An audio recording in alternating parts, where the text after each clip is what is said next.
بسم اللہ الرحمن الرحیم۔ السلام علیکم یا علی مدد۔ آج کی اس ویڈیو میں ہم جنگ خندق کے بارے میں معلومات فراہم کریں گے، مگر اس سے پہلے اگر آپ نے ہمارے چینل حسینی اسٹوڈیو کو ابھی تک سبسکرائب نہیں کیا تو پہلے اسے سبسکرائب کیجئے اور بیل آئیکن کو لازمی دبائیں۔ جنگ خندق جو 5 ہجری 627 عیسوی کو ہوئی، بنی نصیر مدینے سے نکالے جانے کے بعد زیادہ تر خیبر میں آباد ہوئے تھے۔ وہ اپنی شرپسند طبیعتوں کے سبب سے نیز جلاوطنی کا انتقام لینے کی خاطر غم و غصہ سے پیچ و تاب کھاتے رہتے تھے۔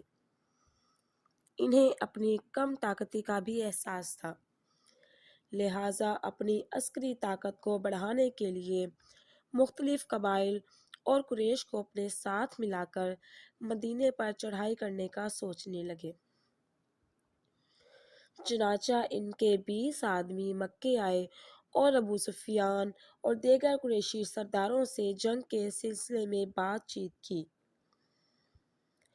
قریش کے سینوں پر پہلے ہی سانپ لوٹ چکے تھے، چنانچہ دونوں گروہوں نے اپنے سینے دیوار کعبہ سے مس کر کے اور قسمیں کھا کر باہم عہد و پیمان کیا اور مسلمانوں کے خلاف اس وقت تک جنگ جاری رکھنے کا عزم کیا اور دوسرے قبائل سے بھی ساز و باز کیا اور 4000 لشکری جمع کر لیے اور عازم مدینہ ہوئے۔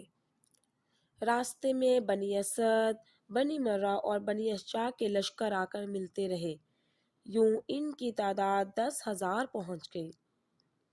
سواری کے لیے 300 گھوڑے اور 4000 اونٹ ان کی پوشیدہ کارروائیوں اور مسلمانوں پر بے خبری کے عالم میں حملہ کرنے کی خواہش تھی۔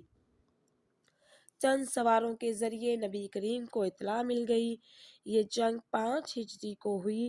حضرت سلمان فارسی نے مشورہ دیا کہ اہل عجم کا دستور ہے کہ جدھر سے دشمن کے حملے کا خطرہ ہو ادھر سے خندق کھود لیتے ہیں۔ حضرت نے یہ مشورہ قبول کیا اور اس پر امر درآمد کا حکم صادر کر دیا۔ سلمان فارسی اس کے ناظر و نگران ٹھہرائے گئے۔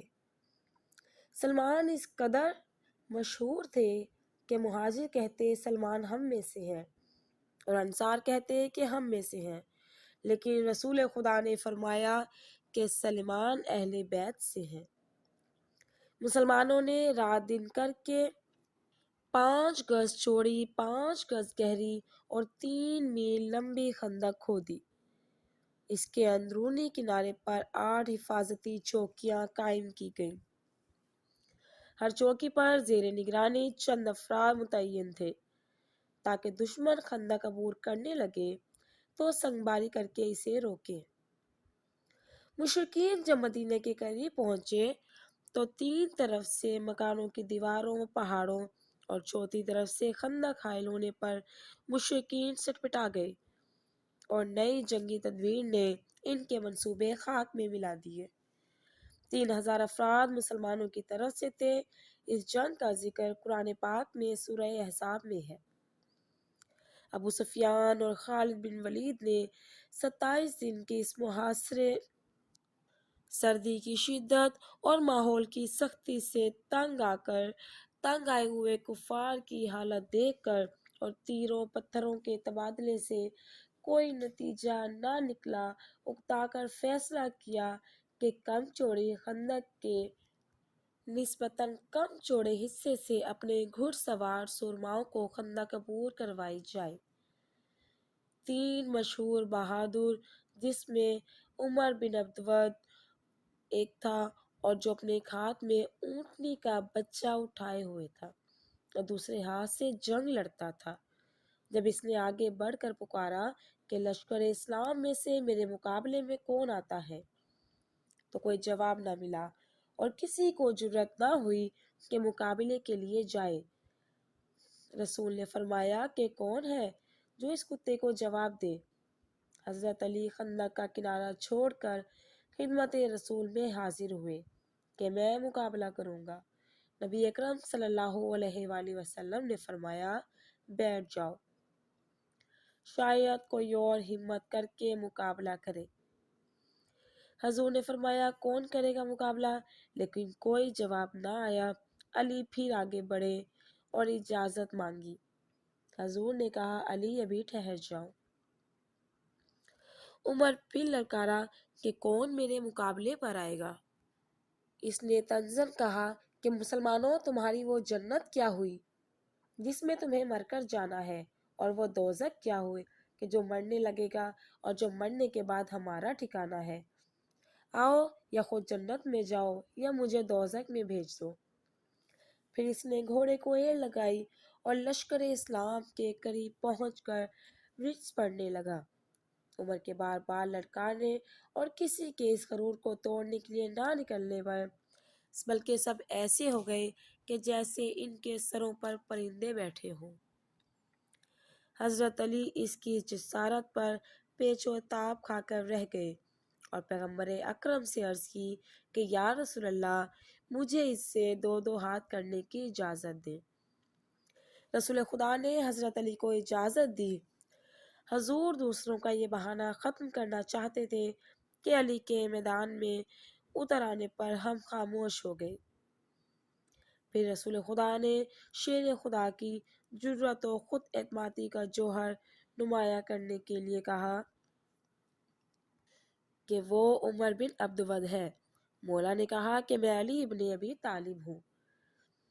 آپ نے حضرت علی کے سر پر اپنا امامہ رکھا اور مولا کا امامہ خود رکھا، اپنی زرہ علی کو پہنائی، ذوالفقار لگائی اور تیار کر کے بارگاہ عزتی میں ہاتھ اٹھا کر عرض کیا کہ خداوند تعالیٰ، تو نے عبیدہ کو بدر کے دن اور حمزہ کو احد کے دن اٹھا لیا، اب میرے پاس ایک علی ہے، ان کی حفاظت فرما۔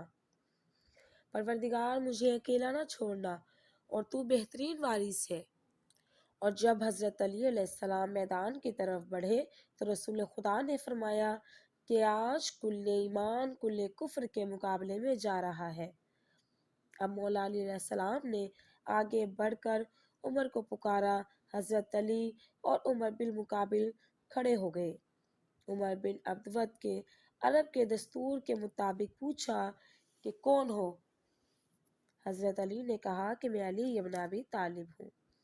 اس نے کہا کہ واپس جاؤ اور بڑوں کو بھیجو۔ تو شیر کردگار نے کہا کہ میں تمہارا خون بہانا پسند کروں گا۔ حضرت علی پیادہ تھے اور وہ گھوڑے پر سوار تھا۔ حضرت علی نے فرمایا کہ سنا ہے میدان جنگ میں حلیف کی 3 باتوں میں سے ایک بات مان لیتے ہو۔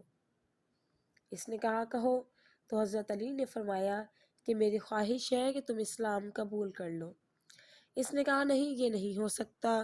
کہا دوسری خواہش یہ ہے کہ اپنے لشکر سے علیحدہ ہو کر واپس چلے جاؤ۔ تو وہ بولا میدان سے منہ موڑنا مردوں کو زیب نہیں دیتا۔ اور میری آخری خواہش ہے کہ تم گھوڑے سے نیچے اتر آؤ اور مجھ سے جنگ کرو۔ یہ سن کر عمر بن عبدود گھوڑے سے غصے میں اترا اور اپنی تلوار سے گھوڑے کی ٹانگیں کاٹ دی، اور وہ تلوار سونت کر حضرت پر حملہ آور ہوا۔ آپ نے سر سے اس کا وار روکا۔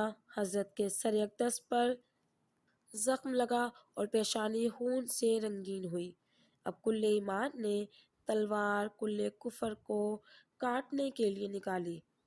آپ زخمی شیر کی طرح اس کی ٹانگوں پر آپ نے تلوار ماری کہ دونوں ٹانگیں کٹ گئی اور وہ لڑکھڑا کر زمین پر گرا۔ علی نے نعرہ تکبیر بلند کر کے اس کے سینے پر سوار ہو کر سر کو کاٹ دیا، اور صحابہ گرد و غبار کی وجہ سے کچھ نہ دیکھ سکے۔ جب گرد و غبار چھٹا تو منظر دیکھا کہ علی مرتضیٰ کے ہاتھ میں تلوار خون آلودہ اور ایک ہاتھ میں اس کا سر ہے۔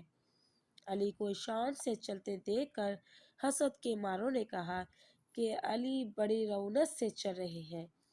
رسول اللہ صلی اللہ علیہ وآلہ وسلم نے فرمایا کہ میدان جنگ میں رب ذوالجلال کو یہی چال پسند ہے، اور علی کو سینے سے لگایا اور فرمایا کہ خندق کے روز علی کی ایک ضربت جن و انس کی عبادت پر بھاری ہے۔ عمر بن عبدوت مارا گیا، باقی ساتھی بھاگنے لگے۔ حضرت علی نے گھیرا ڈالا اور ان کو بھی جہنم واصل کیا۔ تمام قبائل میں پھوٹ ڈل گئی اور سب منکر مشرک بھاگ گئے۔